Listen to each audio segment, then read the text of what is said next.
తీర ప్రాంతాల్లో కృత్రిమ రీఫ్ ద్వారా స్థిరమైన మత్స్య వనరుల అభివృద్ధిపై ప్రభుత్వం దృష్టి సారించింది. కేంద్రం తీసుకొచ్చిన ప్రధానమంత్రి మత్స్య సంపద యోజనతో మత్స్యకారుల జీవనోపాధికి మరింత చేకూర్చేలా ప్రణాళికలు రూపొందించింది. మొత్తం 184 కృత్రిమ రీఫ్లు ఏర్పాటు చేసేలా మత్స్యశాఖ ఏర్పాట్లు చేస్తోంది.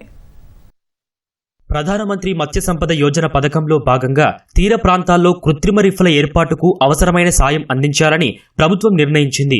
సుదూర తీర ప్రాంతం ఉన్న జిల్లాల్లో కృత్రిమ రీఫ్ల ఏర్పాటుతో మత్స్యకారులకు లబ్ధి చేకూర్చాలని భావిస్తోంది. 2022-23లో రాష్ట్రానికి 184 యూనిట్లను కేంద్రం మంజూరు చేసింది. కానీ వైసీపీ ప్రభుత్వం దాన్ని నిరుపయోగంగా చేసింది. ప్రస్తుతం కేంద్ర ప్రయోజిత పథకాలపై దృష్టి సారించిన కూటమి సర్కార్ కృత్రిమ రీఫ్ల ఏర్పాటుకు సంకల్పించింది.